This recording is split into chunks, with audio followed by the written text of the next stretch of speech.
Sheppy Brick and see if there's any yellowtail hanging around and get this competition up and going. While DK and Ali, who were the first ones out, are still puzzling for bait. Shame, man. Shame.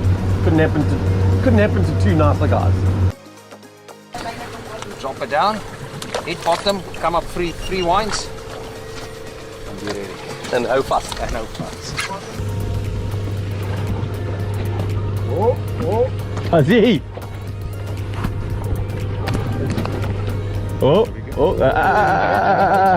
Let him smash it. Let him take it down. You just left the rod. Here we go. Oh, me too. Here we go. There we go. Oh no! Hey, already? Here we go. That's it. Go. Lift your rod. Lift your rod. Yes, Kazi. Quickly, Kazi, don't lose it. Oh no, Kazi. No, man. Yeah, you gotta wind that drag proper. It's like hooking up to a train. Oh, there you go. Oh no. Go, Kazi. Okay. You on? Okay. Oh, there you go. Here we go. Let me get this gap quickly. Oh no, this thing got pulled out of its mouth. You're joking.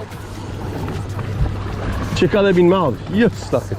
Oh, the hook went on itself, in and on itself. Oh, yes. Oh, Sean, well done, bro.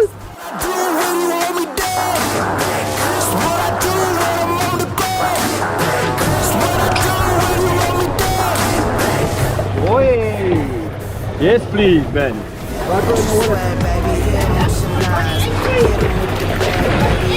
Start. Going on. Yes, please. Well done, bro. Sorry. Yes, please. Oh no! Oh yes! Yeah!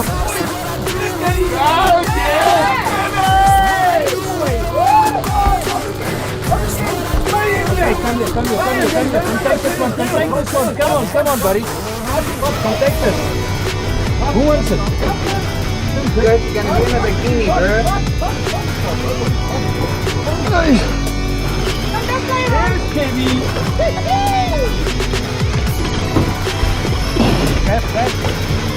Going under the boat. Oh, look at this one.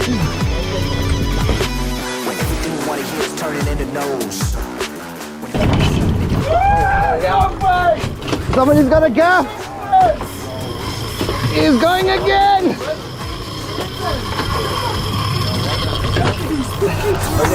Get the GoPro in the water.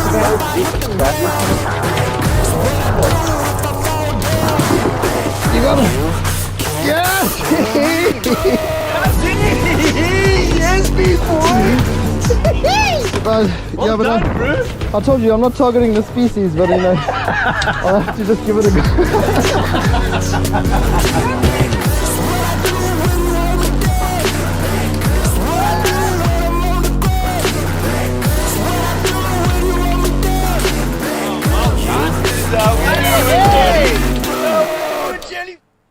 How's it, guys, and welcome to this week's Thursday night weekly wrap-up here from Warner Beach, the deep south. We welcome Brian Jacob, that's going to be joining us shortly from Legend Kayaks. He's waiting on the Zoom meeting here. But this episode, guys, we're going to be covering just a little bit about how you should be planning your fish for this time of year. There's a lot happening. There's a lot of sprats, a lot of bait action in the water, and that obviously compensated with the different game fish that are around, or compounded with the different game fish that are around at this time of year, can really get your mind a little bit boggled. So Brian's been fishing quite a lot. I've been out fishing quite a bit, and we've had a couple of mates in that have been fishing a lot as well. And everyone's saying the same thing. One day it's on, the next day you go and it's off. and it's quite hard to stay focused on what you need to do when you're seeing sprats and birds going mad in the distance, and all you want to do is try to catch bait and then get onto your reef and focus on that. But we're going to be going over a bit of a plan. We're going to be looking at bait itself and how to catch it, and 1 or 2 different tips on that. Then we've got some tips. A couple of guys have asked about to actually tie a snook fillet live. We've obviously gone over the trace and that, but we haven't tied a snook fillet live, so we're going to be showing you how to do that as well. Such an exciting fish to target. And then we're going to be going into the casting, the spoon side of things. It's quite an interesting topic, because a lot of guys think, oh, just take 1, maybe 2 spoons out and you'll be sorted. But often, especially with snook, you need to have a wide variety of spoons in your box to make sure that you can try and match what they're chowing on the specific day, because they can be so fussy. Then we're going to be going into the spray bucktail side of things as well. It's something, it's an aspect of fishing that that is really, really effective when targeting kuta, and we've got a couple of videos to show you exactly how that's done, which is done by Byron Kane. So in the show as well, there's a couple of specials that the guys are running. Lawrence, you can see the banner behind me. They've got the new hook reveal that is out at the moment, guys. It's an incredible unit, got a lot of awesome features, and it comes at a really good price. So make sure you go to the Lawrence website and check that out. Also, the online mag has launched today, so get onto the Lawrence website or onto their Facebook page. It'll be launched on there, and make sure you check that online mag out. It'll be on our Facebook page tomorrow as well, so you can check it out there as well. Download it and have a look at it. It's a really interesting and good mag, and a lot of interesting stuff in there.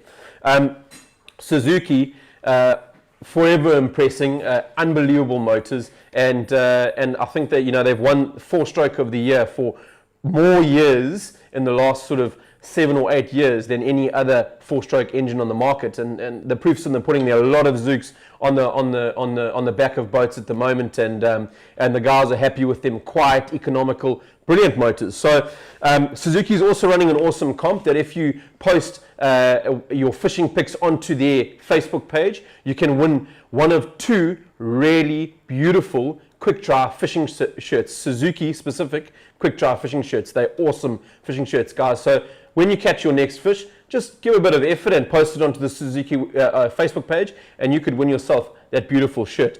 They've also, obviously, guys, stock in general with fishing equipment at the moment due to COVID is running a little bit low, and just because shipments are delayed and whatnot. So you've got to be a little bit, just a little bit positive about what's happening, and also just a little bit, what's the word, patient with regards to the stock that's coming off the water that we're all waiting for. But Suzuki is in the same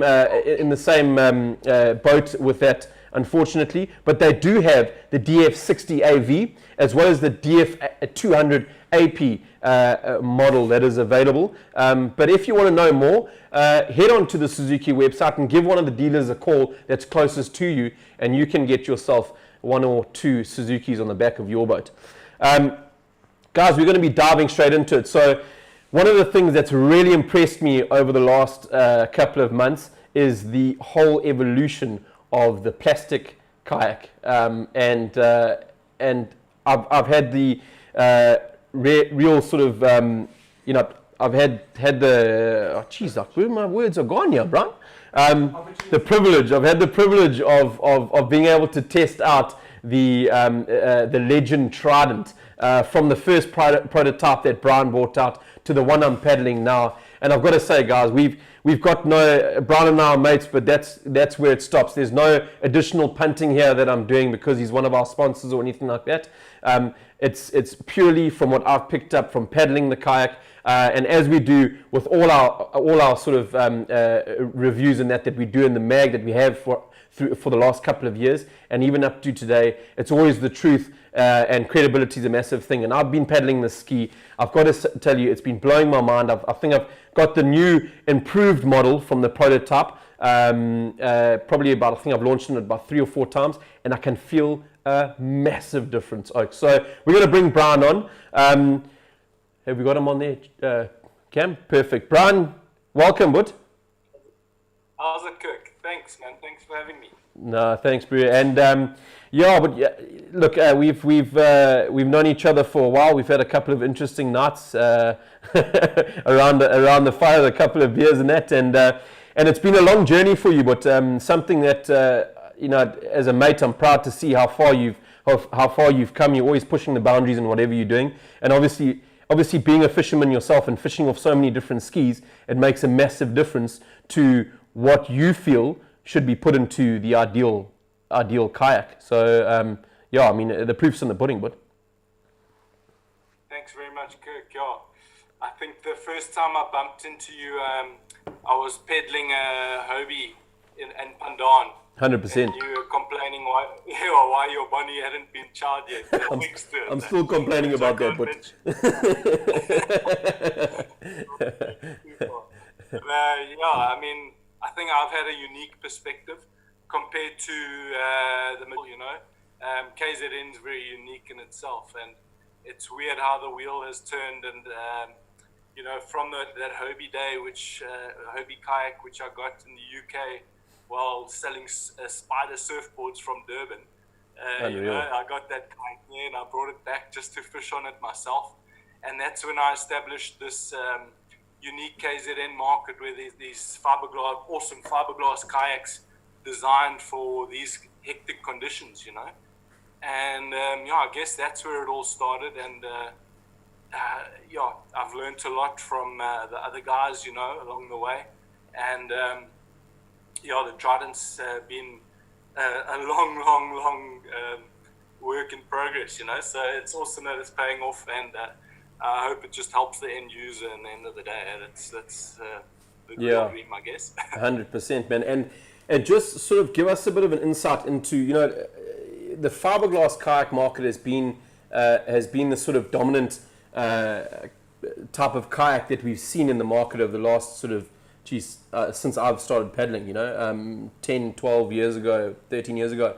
And I think it's quite a mindset change to shift from something that's been in the market and a material that's been in the market for so long to now going with something that's otherwise not really related or is thought of in the same category as surf or ocean paddling.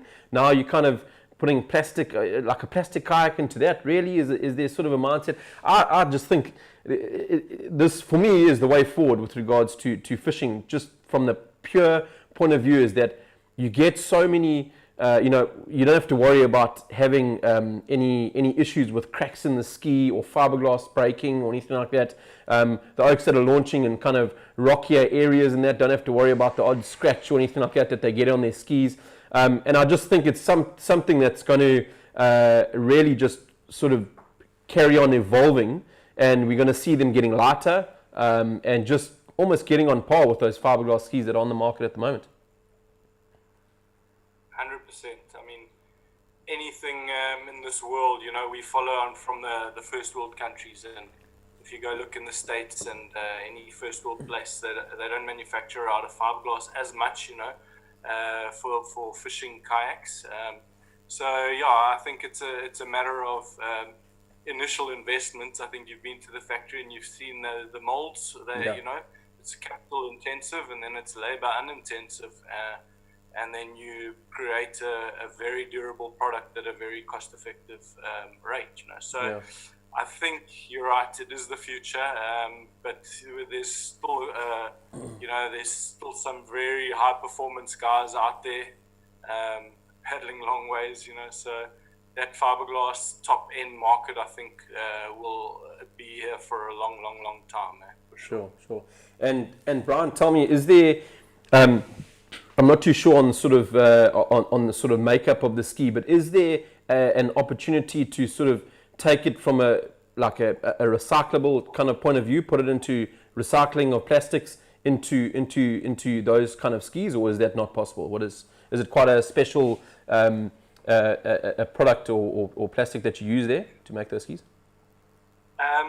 That recycled kayak will probably go into a JoJo tank, to be honest. And then the kayak, we'll use more virgin plastic. Okay. Because we get a little bit more money from our plastic than those guys do.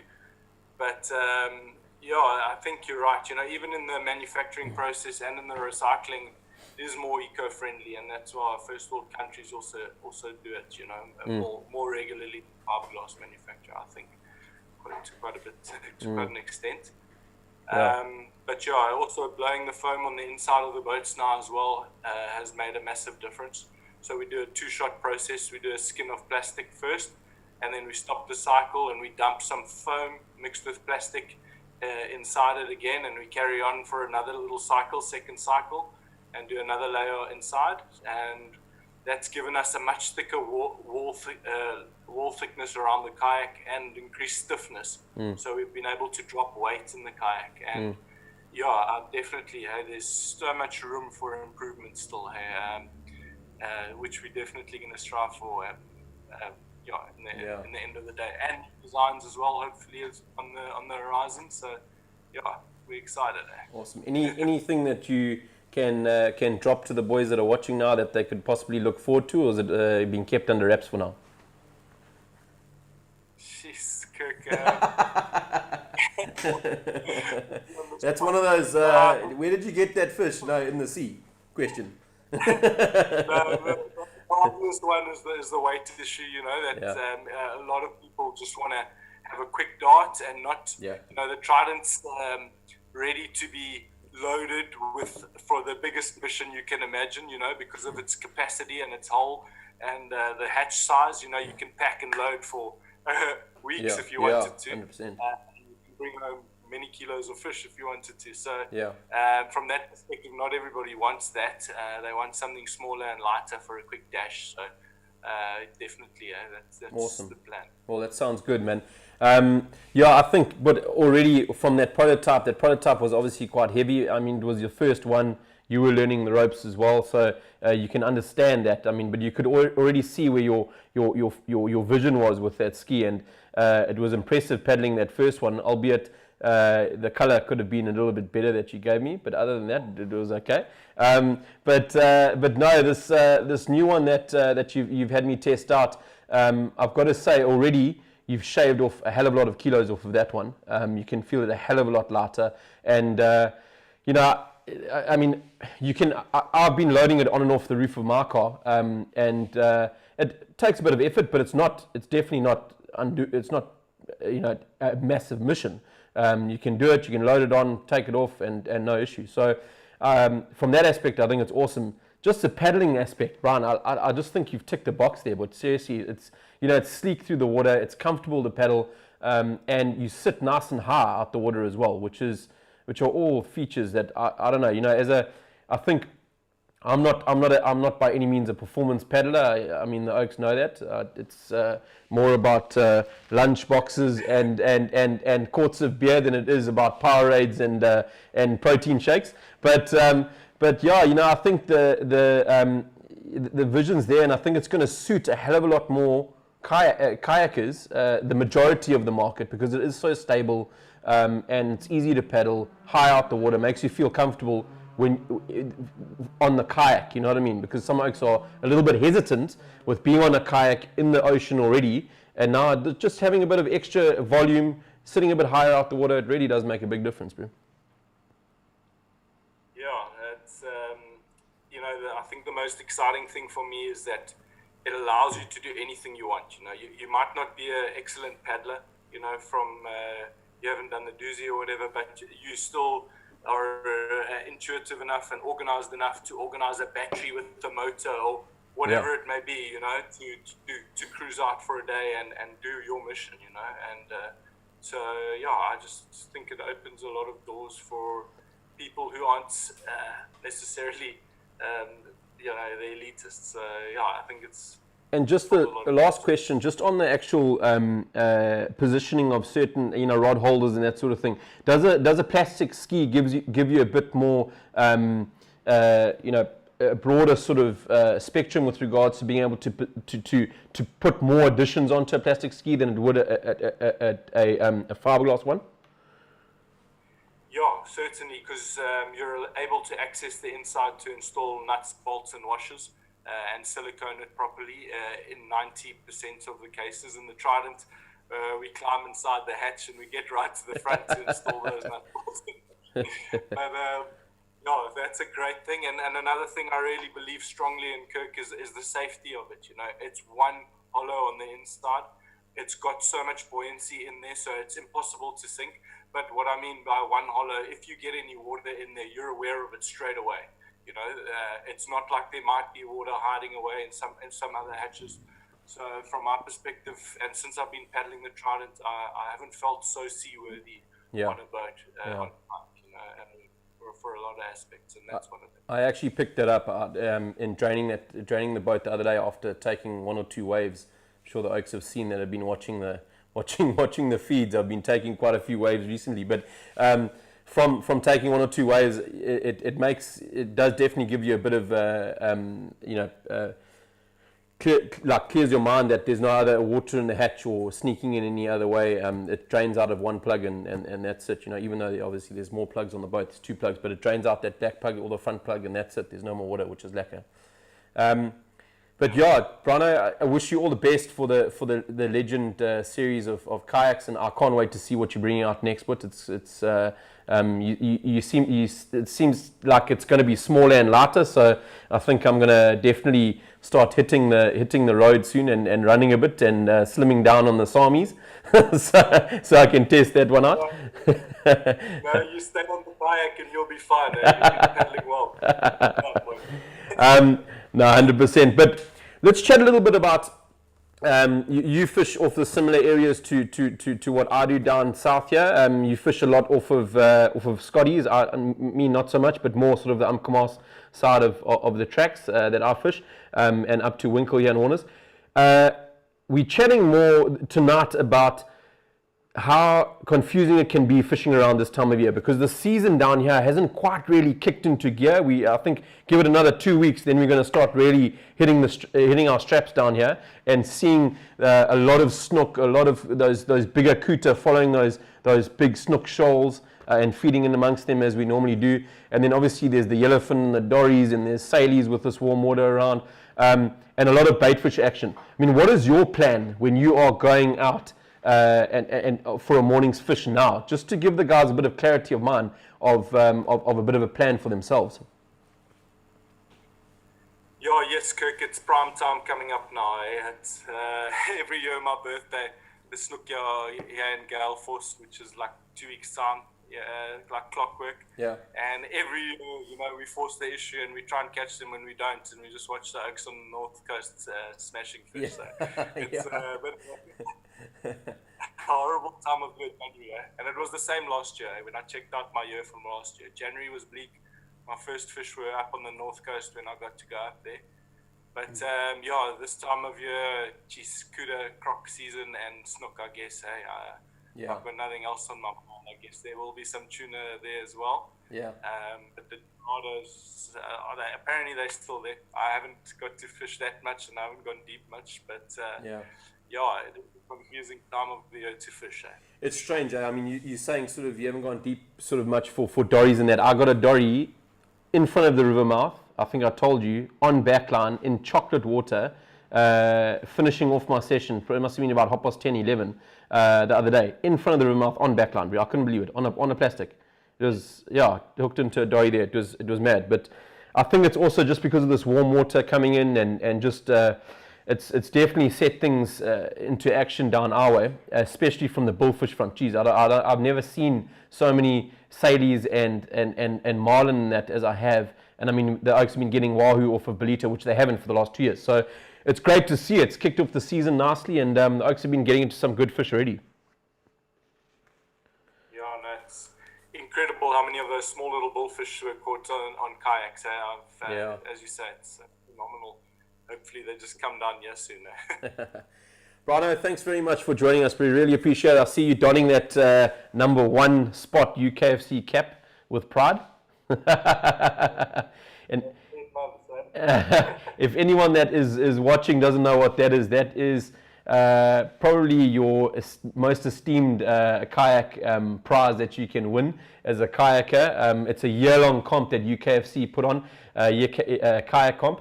And it's a species event that's fished throughout the year, and Brian won it for 2020. He was the champ. So if that doesn't say anything about the man and what he knows about making a fishing kayak, I don't know what does. So, Brano, thanks so much for joining us. We really appreciate it. Yeah, love to the family, and yeah, tight lines, bro. Thanks very much, Kirk. Yeah, see you on the water. Shot, but thanks, bro. Yeah, bye. Cheers. Guys, we're going to get into one or two of the questions that we've been getting of late. And if you guys would like to get any more questions on the feed, you're more than welcome to do so. Some questions that have been coming through is just basically a basic plan for fishing around this time of year. A lot of the guys are getting a bit confused as to what to do. So we'll start sort of from when you on like the night before all the way through to actually fishing the morning on the ski. So you're pretty much planning for anything this time of year. You've got tuna, you've got dories, you've got obviously wahoo depending on the area that you're going to. You've got kuda. Predominantly you've got tuna, kuda and snook that are around at the moment in the shallower areas for your kayakers and that.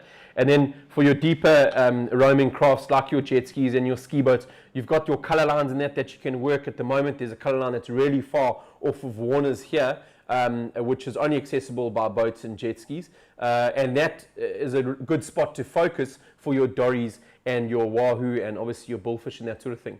But with regards to just setting out a general plan, you've got to unfortunately you've got to fill the tackle box at the moment because you're not too sure what's going to be coming along, especially in those shallower waters. If you're just going for a quick hit on backline or sort of in those 18, 20 meters of water, you can pick up sailor, you can pick up wahoo, you can pick up your snook and your kuda and all that in those depths of water, sort of 20 meters and shallower, 25 meters and shallower. So what I generally do is I'll take out, especially when it comes to trawling lures. If I'm going for, let's talk about snook. We'll look at specifically snook because that's where the questions come from with regards to trawling lures. I will look at taking out, these are probably the two trawling lures that I start the morning off with. The one is a little Pioneer trawling lure, and the other one is obviously the Strike Pro Magic Minnow 85. And I'll stick those about, on the kayak, about 15 meters behind the kayak, 15 to 20 meters behind the kayak. I've found on the ski boats and the jet skis, sticking them a little bit further back for snook is preferable. And guys, change up those hooks. I've got the Kiajus, the mustard inline hooks that I'm using here, and they work really, really well. And especially when you're getting those big snook shoals that are going to be making their appearance now, you get a couple of the bigger kuda chasing those snook and feeding on those snook, and you're going to be heartbroken if your hooks are not up to scratch. So you've got to make sure that then what I'll do is I'll mix it up with something a little bit more of a slimmer profile, longer profile, this is the Nomad Starks 116 floating minnow, and this you can trawl at quite a quick speed. So generally on a kayak you're trawling sort of comfortably between 6 to 8 k's or 5 to 8 k's an hour. On the ski boat and jet ski you can trawl this a little bit faster, like I said, put a little bit further behind on the ski boat and the jet skis, and they already come with really, really good strong BKK hooks, some nice strong split rings as well, so you don't have to worry about those. But that's a great lure to throw in the box as well for your snook action coming up. When it comes to spoons, I just want to show you a little video with regards to just what imitates what happens around this time of year. There's a lot of sprat action, a lot of bait balls that get pushed to the surface, and what happens is the ocean comes alive. So I was fishing with a mate of mine the other day, Wes Ferguson, my best mate in fact, and it was the second time on the kayak, and I said to him, listen, but you've got to be prepared because this can happen. You can get onto the water, and you can, this time of year, you just get sometimes an absolute whiteout where there's just fish smashing these bait balls, tuna going mad, bonnies in amongst it, and snook, and it's just absolute mayhem. And you've got to be ready with that spinning rod, with that little spoon on, and have a variation. I'm going to play a little video in case you don't really know what I'm talking about. Here's a video just to whet the appetite and see exactly what I'm talking about here, because this is exactly what happens around this time of year. It's mayhem. Check it out.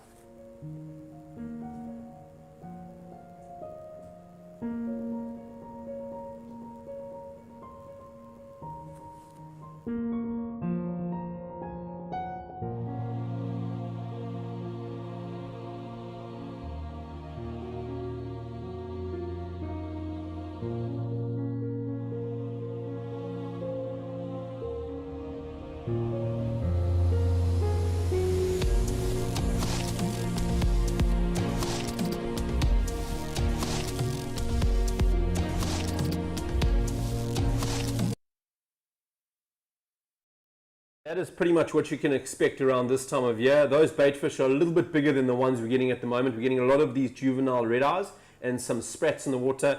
So they are sort of your 10 centimeters to maybe 12, 13 centimeters long and smaller. And what you really want to do is, often with snook, they can really be fussy with the profile and the size of the bait that they're eating. So, and the color. So you've got to come out with a variation of spoons. And I'll probably take about, I've got a couple of my favorites. So I'll probably take 2 each of my favorite, maybe my favorite 3 lures. I'll take maybe 2 each of those out in the size that I prefer. And then I'll mix it up, and I'll probably take another 7 or 8 different spoons. It sounds a little bit hectic, but trust me, it's worth it, because you could be the only oak. I mean, like we had on Saturday, this last Saturday, I think I ended up with 5 or 6 snook, and there were guys that had only ended up with 2, a boat that only ended up with, I think, 1, and it was just because they couldn't match that profile or the color of that spoon, and sometimes the action. So what I've latched onto more recently is a little falcon spoon. You can get them at King's, and they work exceptionally well for snook. And it's actually a spoon that Oki Tennyson from St. Lucia put me onto, and I've tried it out and it worked a bomb. I got all my snook, all 6 of my snook, 5 of my snook on this spoon on Saturday, and it was an absolute winner of a spoon. It's a 30-gram spoon. Nice, it's got a nice weight to it. It's got the S-bend. So what I like about that is in the dirtier water like we've got at the moment, is it gives off a bit more of a vibration with that S-bend, with the spoon moving around as it does with that S-bend sort of profile to it. So yeah, guys, the Falcon spoon, definitely one to go for. They come in also a smaller profile. I would suggest getting both. The green and the blue are the 2 colors that I would get. So it's a 30 gram, and then I think it comes in about a 20 gram as well. So it's worth getting both of those spoons. And then I'll always have an Onda in my box, always. Ondas have been a stalemate for every fisherman since I can remember. And it's a great spoon to have in your box this time of year. Matches that sort of little juvenile red eye to the T, and tuna sometimes prefer that slightly bigger profile to the snook, but you'll also get your snook on these, and they come in a variation of sizes. For now, for this time of year, stick to your smaller sizes, guys. You want to go with that sort of 30 gram, 25 gram, even your 18 gram spoon. And not too much bigger than that for now, because that's the size of the bait fish that are around. Then obviously the golden oldie, the bite me spoon. That's the little bite me jig. That's the 18 gram. And guys, this works for everything. And the proof's in the pudding. When the bonnies are fussy, which can be some of the fussiest fish around, obviously with snook as well, your 18 gram bite me jig gets them on the feed. So you want to make sure you have one of these in your box, or a couple of them in your box. The red head's good, the sardine color's good, and then your red herring is probably your best color that you can get. And then obviously the Kingfisher Sprat spoon. We've had a lot of success on this spoon. This is the 18 gram version. They do come in a 25 and I think a 30 or 32 gram version, but stick to your 18 and 25 gram. I wouldn't go too much bigger than that in this profiled spoon. It's a great spoon. We've caught some big snook on this specific spoon. The Maria spoon as well. I've got one of those. Beautiful spoon. Lovely weight to it. You can get it out a long way, and obviously comes nicely rigged with that inline hook there as well. Guys, it's always an idea. Our fish, one of the questions that came up as well is, do you put trace wire on your spoons or on your lures? The only time I'll put trace wire on my lures is if I've been bitten off maybe 2 or 3 times. If you've got smashing fish like you've seen in that video that we've just posted now, generally a little bit of trace wire, number 4 trace wire to a number 6 swivel, maybe about 5 to 8 centimeters long in front of in front of this swivel here on the actual spoon, is fine. You'll get away with that. But if you've got lone fish that are swimming along the back line or anything like that in sort of that clear green water or in a little bit clearer water, you don't want anything in front of that spoon. I hardly ever put wire on a spoon unless I lose one. And I can tell you now, all 6 of those snook that I got on that spoon, 5 of the snook I got on that spoon on Saturday, I didn't have wire on one of those spoons, and they were feeding ferociously. So they're exceptionally accurate when they're chowing your spoon, and often what happens is when you get bitten off, it's often another snook coming in to try and chow the spoon out of the other one's mouth, or two going at it at a time. But to just to sort of give you a little bit of extra protection against that, putting a little swivel on a split ring in front of the spoon also gives you a bit of a better action on the spoon, but also helps to just give you a little bit more protection against that snook chowing you off. So it's a good idea to put that on the spoon as well, guys. It's a must. Guys, on the casting spoon side of things, you're looking at the rig. Quickly, 5,000 size reel. If you're looking for something that's going to just suit you to a broad spectrum of fish, so you can catch tuna as well as snook with it, then go for a 5,000 size reel, your BG 5000 or your Saragossa 5000s or Penn Clashes or something like that. Go for about a 5,000 size reel, 40-pound braid. Put like maybe a 50-pound leader on, or you could go smaller. If you're just targeting snook, you could put like a 30-pound leader on if you wanted to. But 40-pound braid is a nice, 30 to 40-pound braid is a nice all-round braid for you to target tuna as well as snook on if you don't have the budget. Fit that with a 7-foot medium heavy rod, a Trevella or a Daiwa boat spin is also, those are good options. The Penn Battalions are also great. And then yeah, guys, if you want a really specific snook rod, you can go to King's. You can get the Kingfisher spin. That's a lovely little stick for snook. But also that Daiwa boat spin, the Daiwa Exceller boat spin that I mentioned earlier, is a great rod as well. And then you can really get specific about your reel. Get a 4,000 size reel, 18-pound braid, and maybe match that with like a 25-pound leader.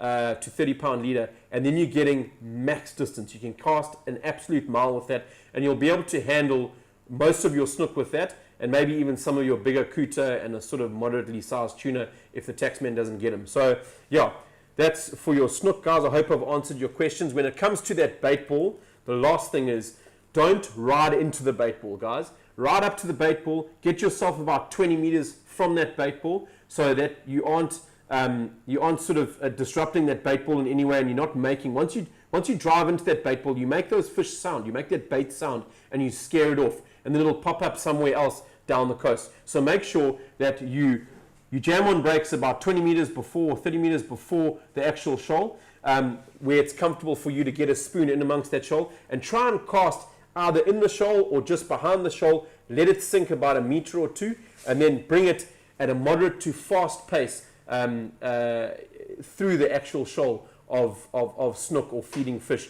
and that generally you'll get the results with. Guys, we'll go into another aspect that the guys were asking about, and that's bait fishing. So with regards to baits, a lot of guys battle sometimes with bait, especially in areas like Vadel and St. Lucia and that sort of thing.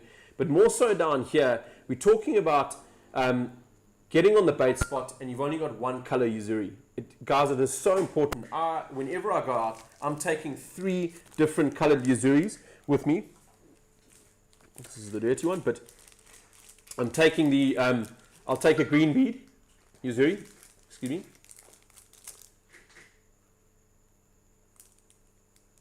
And I'll take the red bead. I'll often start off with the red bead. The red bead here. I'll often start off with the red-headed Uzuri. I've just had a lot more success on that. And a little tip with Uzuris, guys, is the heavier sinker you go with the Uzuri, the less action you're going to impart on that Uzuri. So sometimes that bait just prefers that Uzuri to almost be floating through the water as opposed to being straight up and down. So often you can be in amongst the bait and you're not getting the bite, and you're changing your Uzuris up and you're still not getting the bite. Just look at changing the sinker, because often guys will fish with like a 6 or a 4 ounce sinker, and the reason they do that is because sometimes you get into a shoal of mackerel, and mackerel bugger up your Uzuri, because what happens with the mackerel is they hit the Uzuri and then they actually bring it up in the water column, and what happens is they just tangle and make the Uzuri an absolute mess, and having the heavier sinker just doesn't let them take that sinker up through the water column. It's too heavy for them to do so. But I would suggest, guys, is make sure you've got a couple of different sinkers, a 4, a 6, and a 2, and then try out. I'll go with a 4 ounce first, and then I'll maybe move to a 2, and just let that Uzuri float through the shoal as opposed to kind of being straight up and straight down. Another good tip that works quite well is putting your bait stick between your legs if you're in a kayak or on the boat, and you just slowly, if you know there's bait in the area and it's a bit scattered and that on the floor, and you maybe just coming across one bait here, one bait there, but you can see they're around and they're just a bit shy of feeding, just pull very, very slowly through the shoal, and every now and then let out some line. So you let your bait, your Uzuri down to the bottom, and then you actually paddle it very slowly along the ground, and often you'll get the bite like that, just sort of pulling that Uzuri through the shoals. And every now and then you let out a little bit more line and try and get that sinker down to where that shoal or where that showing is in the water column, and that should get you the bait that you need. The last Uzuri that I'll take is something totally out of the ordinary, like maybe a prawn sort of lookalike, or something like this that's got a little bit of sort of different little flash tape on the feathers and that, just to mix it up a bit and to give me a bit of another option. And those are the 3 different Uzuris that I would take out, guys, for catching bait. We're going to look at the snook trace now. Francois, why do I never see you catching fish in your live videos, but after the session you tell us about the 5 snook you caught?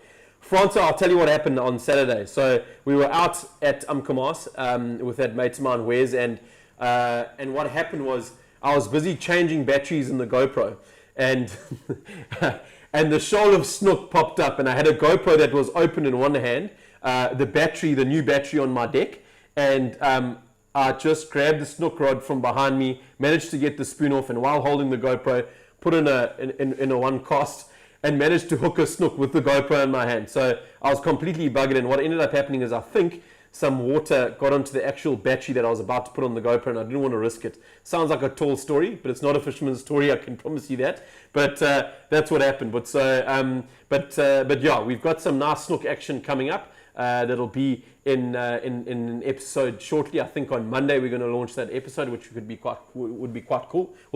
And that's all of us fishing our local areas. So Byron's going to be fishing Durban, Ellie's going to be fishing Belito, and Brendan's also off Durban. Then I'm going to be off of Umco with a couple of mates. So that should be an exciting episode. We're going to get into the snook fillet now that the guys have been requesting that we tie for you guys, and I'll just run you through as I'm tying it exactly what I'm doing. So I don't know if you want to tuck in close here. Tuck in close here, Chatty. We're going to try and get you as close to the fillet as possible here, so you can so you can check it out. So basically, this is a snook trace, guys. If you're wanting to see any of the traces that we've been using lately, have a look at the live stream wrap-up that we did last week, Thursday. And we went through all the traces, all the live bait, all the dead bait traces. And we've been through the previous week, we did one on snook. So the last 2 wrap-ups have been exceptionally informative for fishing around this time of year. So make sure you check those last episodes out.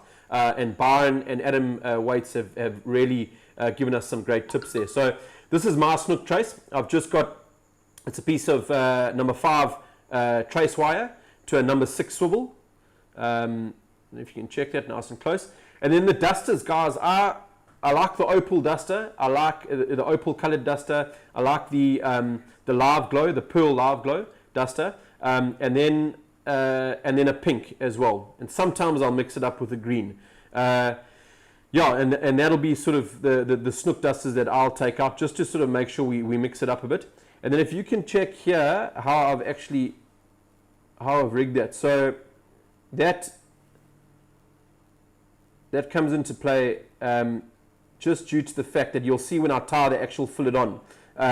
What happens is the fillet sits nicely below the bait, and more of the fillet's exposed, and it just makes the bait a little bit longer, and I just think looks a little bit more attractive. But what some guys do is they actually put the fillet all the way up the swivel, and they actually use the swivel to bind the top of the fillet around that swivel to stop it from slipping down. And that works very well as well. I prefer to put my fillet a little bit further down the shaft, down sort of towards the hook here, and just I use a little tag in here. I don't know if you can see that.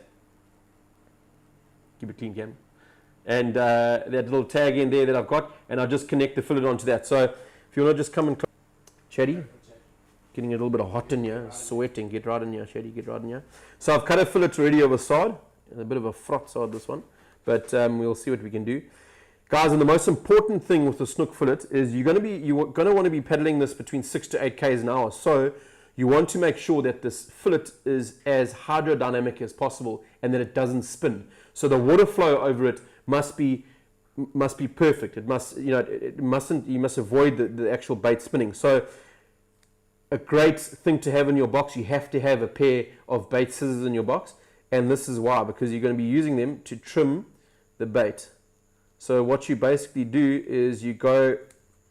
It's a bit sort of tapered, so you'll go from sort of a wider part down to where the actual head of the sard will be your sort of wide part, and then tapering towards the top of the bait. So I'll just taper that in a bit there. You don't want any bulges on the side of the bait, because that is definitely going to cause it to spin. You can always trim once you've put the actual bait on the trace, and you'll probably find that I'll do that now. And then what I do is, with that tag in that I was showing you earlier, I just position the bait. Sorry, one thing I do before is I just actually cut that bait right up the center, and it just makes that little flare there, creates a little bit of extra vibration, and it just flicks like little frog legs in the water like that. And then I'll position that. So I'll try and get that little there. I don't know if you can see that tag in coming through at the top there of the bait, and that just gives it a nice purchase point for you to be able to bind your cotton around. So now I'll take my cotton and I'll bind it around that point of that piece of trace. I'm getting quased here by hook. Hey? Okay, and I'll just tie it off. I'll show you how I've binded that cotton there now. Just tie it off there.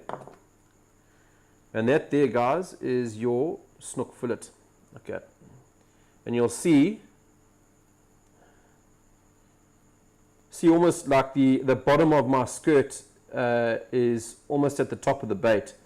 I just prefer it like that. It covers all the swivels and that sort of thing, and the swivel in the middle also gives, like we've spoken about previously, when a snook comes near the boat, it moves its head a hell of a lot. It shakes its head a lot, and what often happens is, if you've got a completely stiff rigged trace, so if this trace was one to the actual hook and you had it stiff rigged here, you'd battle with that a bit, because what I've found is when it shakes its head, it sometimes flicks that bait and that hook out. But with this, you've got movement, so when it flicks its head, that hook moves with it, and as long as you're keeping tension, it keeps that hook in the actual fish's mouth. So what I'd probably do here is I'd probably trim that side of the bait there. You can see a little bit of a bulge there on the side there that might cause a little bit of problems. So I'll just trim that okie off there.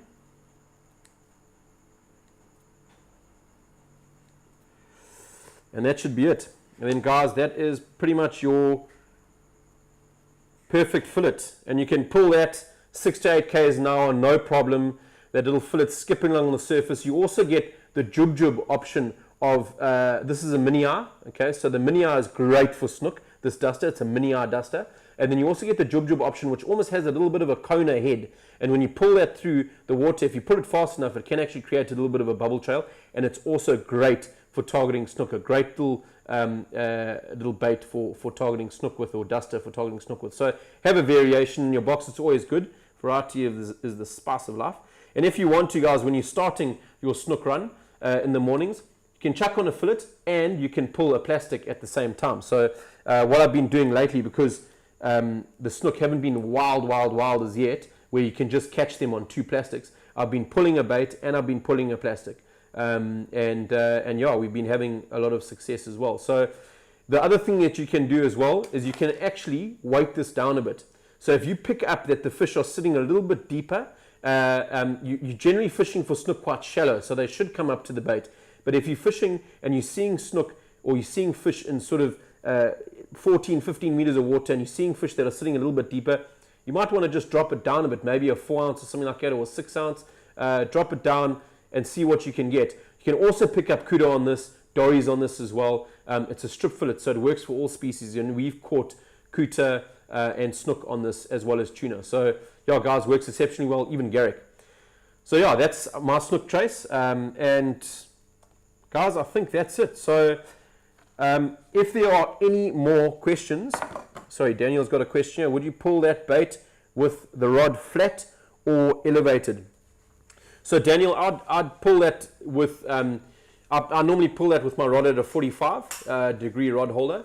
I don't find it makes too much of a difference. I think where I would pull a bait more upright is if I'm using that jub fillet, because that jub duster, because that jub duster's got more of a cone shaped head. So you almost want that bait maybe just coming out of the water every now and then and creating a bit more of a bubble trail.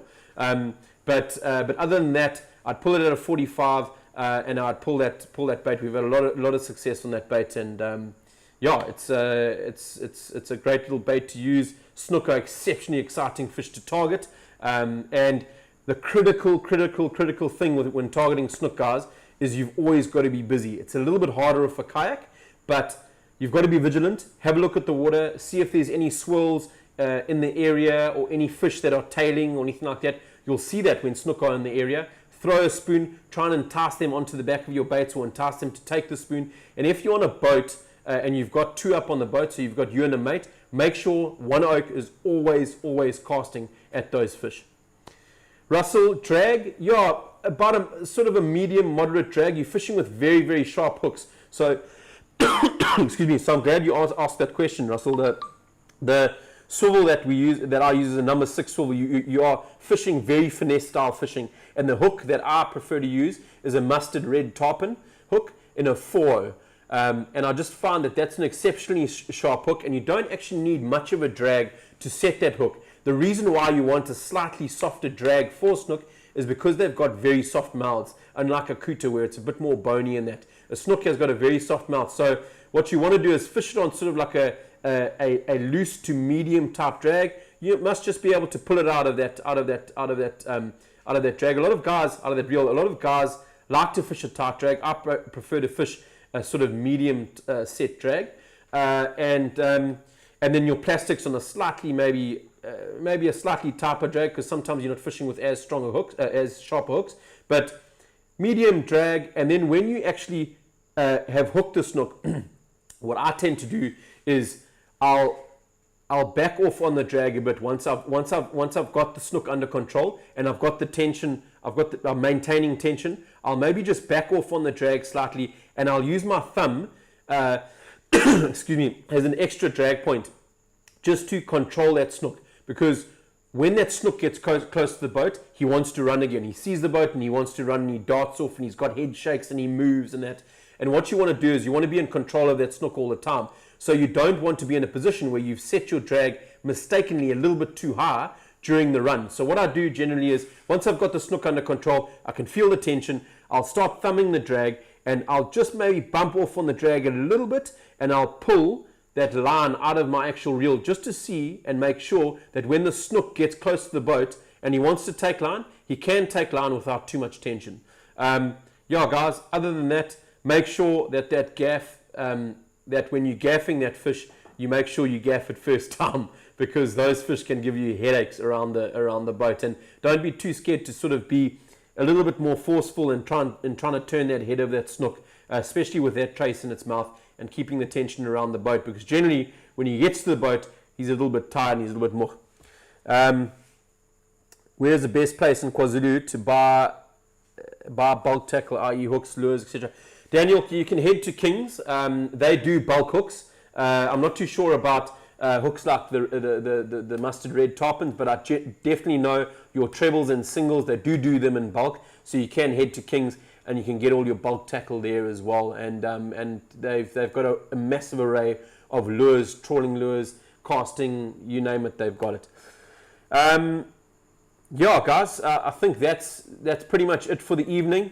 We've covered some nice topics there. If there's anything else that you want spoken about, get a hold of us. Every sort of like once a month, we'll run a specific show on guys' questions, on your questions, and just send them through to us, and we'll cover them, guys. No problem at all. So, for me, for this week's weekly wrap up, guys, tight lines for the weekend. We've got a nice weather tomorrow, maybe a little bit of dodgy weather on the weekend, but it's getting into some awesome prime time fishing, some great season coming up at the moment. Get on the water, get tight, and if you need any advice, guys, be more than welcome to give us a shout. Thanks very much, and till